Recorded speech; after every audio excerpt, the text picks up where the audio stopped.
Okay. Hello, everyone. Welcome. Today, I am thrilled to be speaking with Leslie Forde, author of her newest book, Repair with Self Care, Your Guide to the Mom's Hierarchy of Needs. Leslie, welcome to the podcast. Thank you. I am honored to be here. Thanks so much for your time. And your book has just launched, am I right? Yes, this is day two. Oh, wow. Congratulations. Thank you. It's over 2 years of effort coming to the end of this process, or perhaps a new beginning of this process, is very exciting. Yes. Leslie has been working on and researching a lot on this framework. It's specifically for moms, but also for every professional who is also a mom and a business woman or consultant, how to make time for self care, for your own interests, and to have healthy relationships while managing your work, your family, your profession. So many things, all the invisible labor, right, of daily life. Hmm. Exactly. And I felt so reflected on all these. We will then talk about your website, everything, because I feel like I am juggling with deadlines, client expectations, and all our own responsibilities.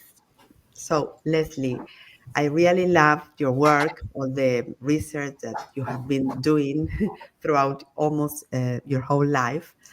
And can you tell us how, perhaps, what inspired you to, apart from all your work, to write this book, this Mom's Hierarchy of Needs? Absolutely. I I completely burned out after I returned to work from my second maternity leave, which has now been 10 years.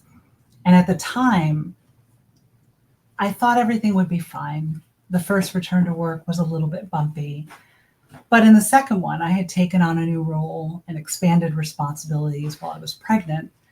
And in the 12 weeks that I was away, it was as if everything had changed at my then employer. We had a new strategy. The company had recently gone public. There were new demands for my role, and they were expecting me, to bring my most strategic, clear thinking self to the work when I was depleted. I was sleeping in 90-minute increments. I had a newborn and a toddler. And there were so many nights where I was typing away, typing away, typing away, trying to shield the glow of the computer from the co sleeper with the baby in it, Mm. 1 in the morning, 2 in the morning. And there were other days where I would, get to the office. I had to drive almost an hour there in traffic and realize I'd left the breast pump at home and I would Mhm. have to drive all the way back. And it was the first time in my life where I really felt other people could see that I was not doing well. And I thought at the time, I'm facing all these challenges at work. My company needs more from me. The answer must be to just work harder. And of course, that only made things worse. So it's a long answer to your question, but that experience of being in a career and a role and a company that I loved, and suddenly having it not work for my life anymore after my second child was born, and really struggling to regain clarity, my health, my my will to Mm. do things for myself was a long journey, and I didn't see it reflected in other books. I'm an avid reader and a researcher, and I kept looking for answers, but they really weren't written with the context of hands on caregiving in mind. Yeah, so true. And here it was the same for me because sometimes being in a corporation, let's say like a corporate life, not like managing your time, and when you have babies or very, young children, it's so hard because you think that you are working full life, not full time, because you don't have enough time to be at home. Even though you are there, you don't think it's enough. It's never enough for for the work, for the baby, for the family. So Abs- hard. Absolutely. And it's fragmented time, right? Like you'll have a thought and an idea, and it might be for your business or for your strategy or for one of your employees and your team, and you go to kind of start working on that thought, and then a call will come in, a message will come in, your child might need you, your family might need you, another colleague might need you. It's really having incredible demands, I think, on our physical energy, our mental energy, and our time in ways that are just require different strategies to manage. And I think this is true for mothers, especially, but for parents, and even for those of us who I am as well, who are caring for our aging parents. These demands and needs of care really don't fit into the way most traditional employers or how most traditional workplaces operate. Yes, so true. And I read your book on Kindle, that's also available digitally. And you talk a lot about not time management, but energy management. Can you please tell us more about that? Absolutely. I realized that there were so many things that I was responsible for, and I was drained. And I was so drained by them that when I started to understand I needed to manage decision fatigue, not just Mm, cognitive overload, because the mental load, as I'm sure you well know, in your professional life, in your personal life, our brains have limits, right? We can think of a certain number of things in a short space of time, and our working memory, I describe it to people this way: it's almost like a bookshelf where there's room for 7 books. and and not 17 books, not 70 books, 7 books. So if you get that message that comes in, right, from your manager or from your colleague, and then suddenly you hear from your partner or that something's needed, right, at home or for your family, if you're also then getting another call that comes through at the same time, and if you're working from home and your children are running around, right, if your brain reaches a point where it's something's going to roll off the shelf, right, one of those books is going to fall on the floor. So it took me understanding that I was really fighting against nature in trying to cram way too many things into my working memory at once. So it left me feeling really depleted and demotivated at a time when I expected to have my full clarity and energy. I also realized that when I'm trying to figure out, the blue sippy cup or the red sippy cup or this stroller or which soccer program should I put my child in, or oh my goodness, the school has 5 different activities for my 2 children and they're on competing days, which one? If you're making those types of little decisions all day long, you're there's a biological limit to how many decisions we can make in a day. It turns out, I didn't know this until I started researching. And once I understood decision fatigue and the fact that there were so many mornings where I felt like my brain had been put in a shredder by 9 a.m. It was like I had lived a whole life, right, by 9 a.m., that I took so many of those non-essential decisions like sippy cups and what to have for breakfast, and I put them into a system so that, oatmeal, oatmeal's breakfast. Every weekday it's oatmeal. That's the menu. That's the menu. My kids complain about it. I'm like, you know what? Oatmeal Monday through Friday.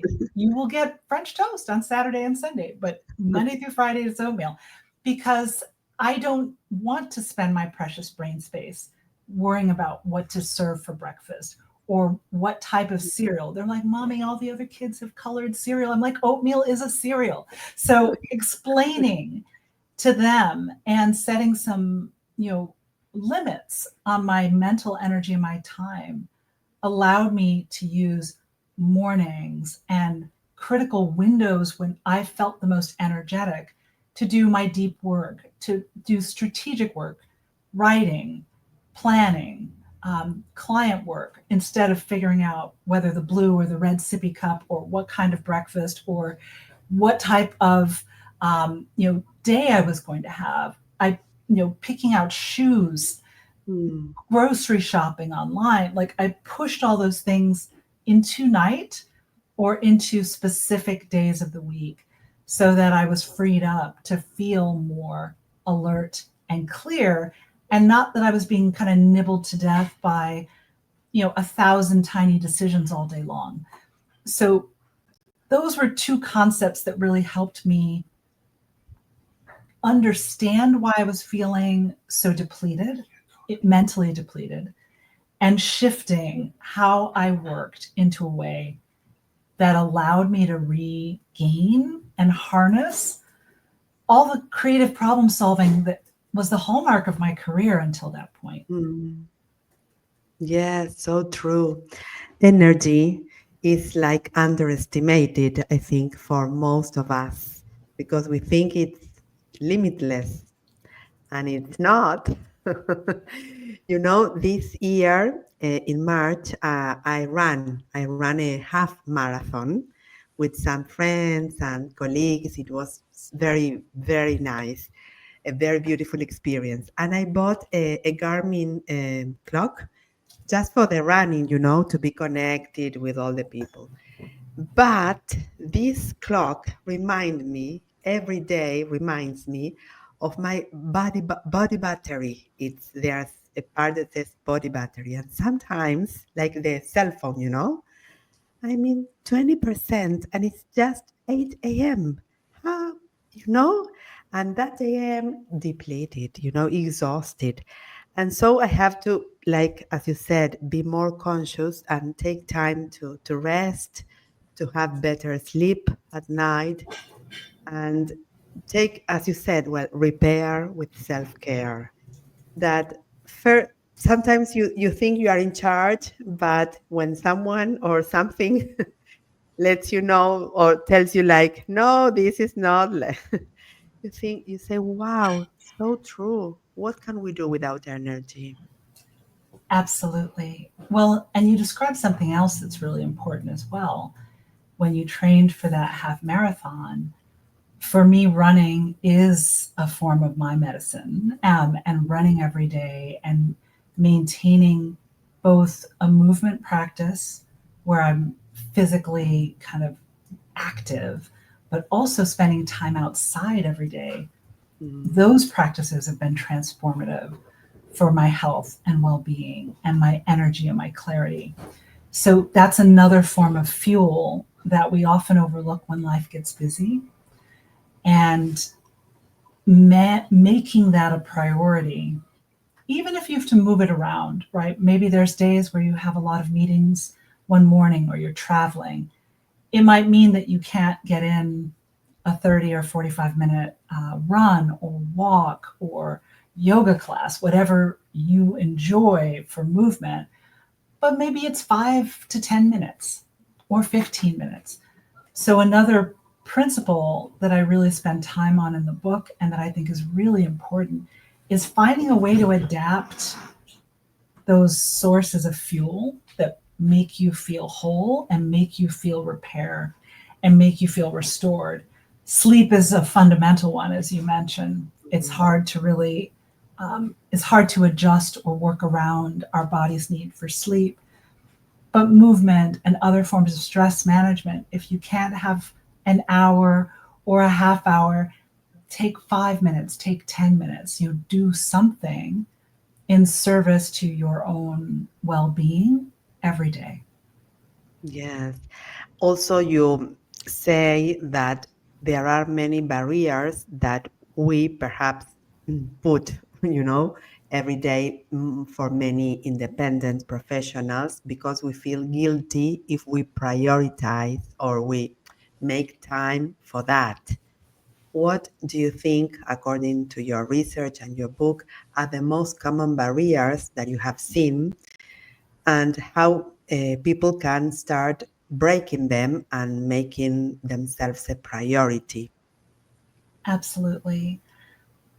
I will say that in my larger study, which has close to 4,000 parents, 97% of them are women. Mhm. So I caveat that because women are socialized into a certain type of guilt about self care. That Mm. does tend to be very gendered. So women are more likely to be trained to be pleasing and perfectionistic and helpful. And we're punished if we don't behave that way. So when women take time for themselves or when women request something that they need, they're not always received in the same way. Our boundaries are not always respected in the same way. So I put that out there.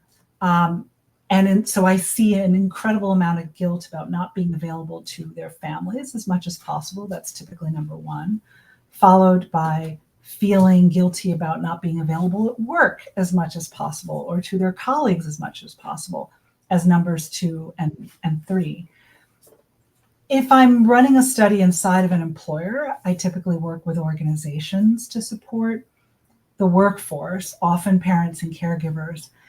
And in my more gender mixed studies where it's a more equal balance, there is a certain guilt around feeling like every moment of every day should be spent in service to our paid Mm. careers and not recognizing that if you really did spend every waking moment in service to your career, that what makes you insightful and unique and helpful and useful in knowledge work requires maintaining those top of the hierarchy activities like sleep and movement and stress management and healthy adult relationships and learning and development.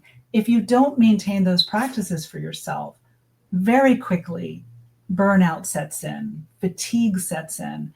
So it can become I experienced it firsthand, right? I had a very unglamorous return to work from my leave, and I learned that what makes me exceptional in my professional life requires a certain amount of self-care.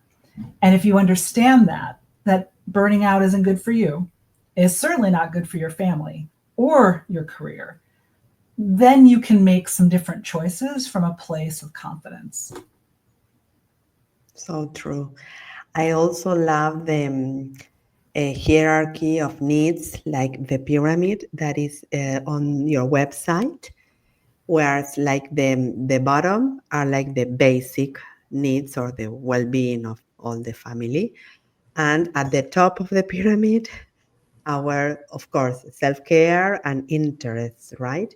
And sometimes I speak for myself. I was so exhausted that you forgot or you cannot remember what were my interests or my hobbies. What how what can I do for fun? Just for fun because you are so busy. So true. All the things that you make us reflect and pay more attention to. Absolutely. Well, it's probably worth noting. So, at the base of the hierarchy, because I started from my own motherhood journey and trying to mix and integrate professional growth, which was really important and part of my identity, with being a hands on, loving mother. And I kept feeling like there was friction between the two. It just felt hard to do it. But the base, like as you described, are children's health and well being and milestones. And for people who might be caring for parents or caring for an adult, it's very similar. Caregiving responsibilities run very deep in our identities. But then when you get into household responsibilities, professional roles, everything in the bottom 2/3 of the hierarchy, they're all things that are like there's no finish line to them. Mm. They're ongoing. But somehow, like in our minds, we think, oh, well, when everything is done, right, then I'm going to train for that marathon, right, or pursue that PhD, or write that research paper, or call that friend. We perceive that there's this extra time left over at the end of the day, because when your life is, especially when you start your career, if you're earlier stage, if you don't have family responsibilities, you generally do have some discretionary time, right, outside of your work. But once you have family responsibilities, that's gone. Right? That's have extra time.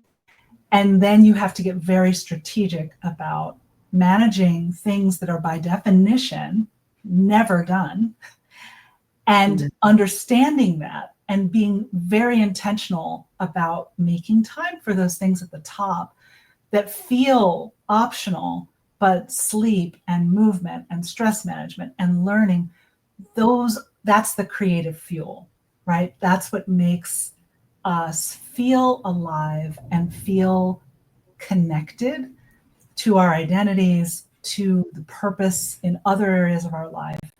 And again, it doesn't end up serving us in the long term or serving our families or our employers if we let that fuel go out, right? Or if that flame goes away, and then you feel really hollow, as I have had that experience of burning out and feeling deeply disconnected from my own sense of self. And so I encourage everyone, right, if you care about your family and your career and being actively a part of both, caring for yourself is a central part of that.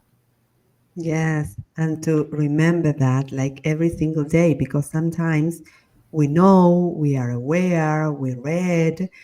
Now, I mean, I read your book, but we tend to, I don't know, not forget, but we begin again like the old movement. And what happened? All of a sudden, you are again exhausted and all that. So it's like a constant exercise, let's say. How do you, I It, mean, no, you're right. It is constant, and it's ongoing reprioritization and micro trade-offs.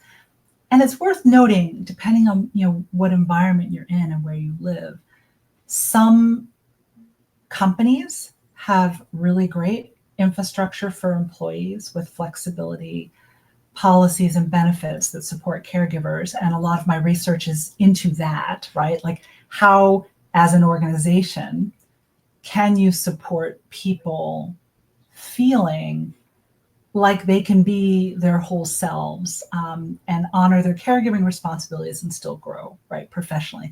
So there's infrastructure involved in that, policies, management practices, benefits, right? If your manager is messaging you every night after traditional work hours and asking you to do things and asking you to respond, then you're not going to feel psychologically safe to raise your hand and say, you know what, these are my hours for rest and recovery and family time. And a lot of people are in that position. They have a manager, or a leadership team or an employer where the culture is not supportive of rest and recovery. And the culture is asking people to do things that aren't sustainable over the long term. And in that environment, what I advise to employees, or if you're independent, if you're a consultant, you're a freelancer, that could be your clients, right? mhm. Establish some structure to what are the real priorities. What do they really need from you? Why is it important?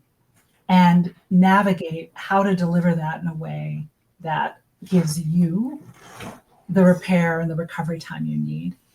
Work with a group if you have other colleagues, like through an employee resource group or an industry group, where you can advocate as a group instead of the vulnerability of feeling like you're raising your hand on your own, that's another powerful way to support your needs in the workplace if the culture and the work environment isn't supportive of you.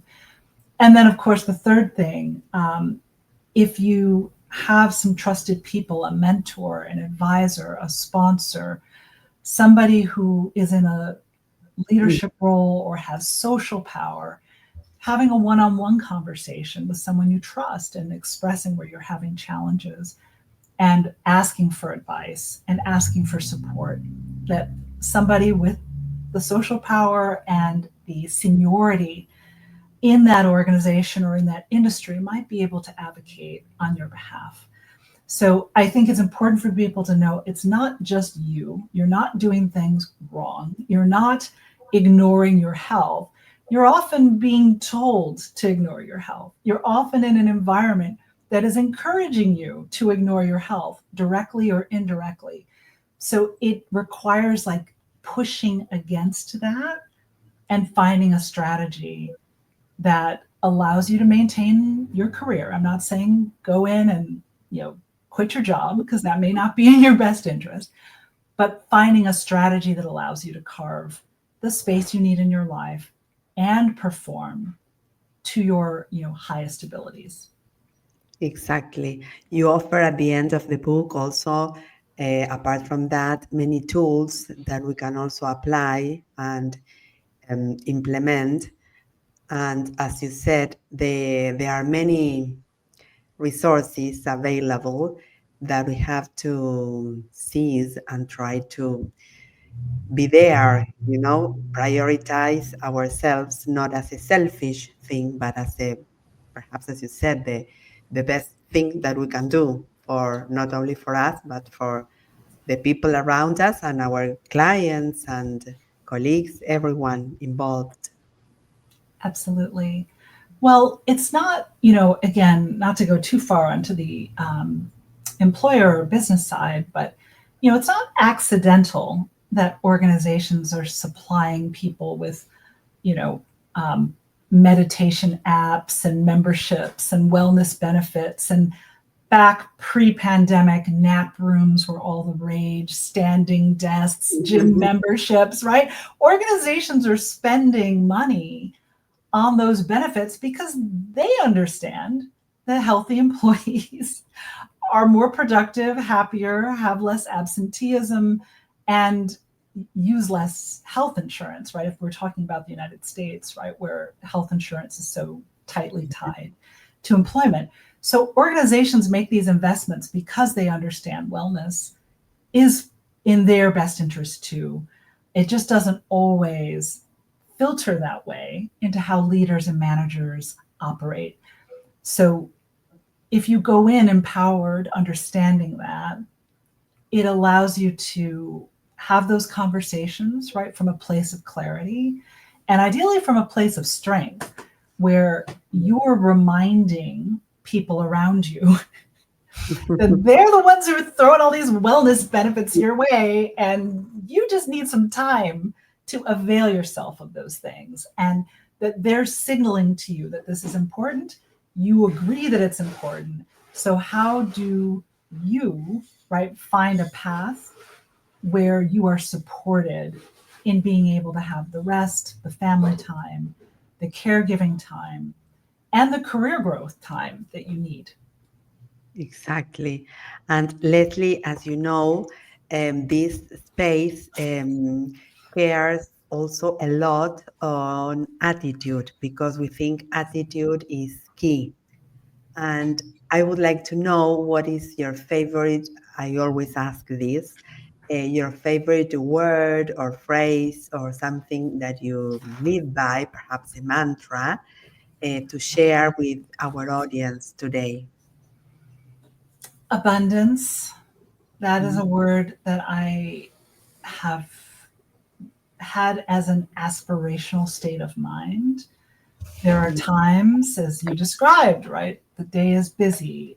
You're going through dozens of emails from the school, from your clients, right? From your friends, you're getting messages, right? From your family members. Like you just feel overwhelmed.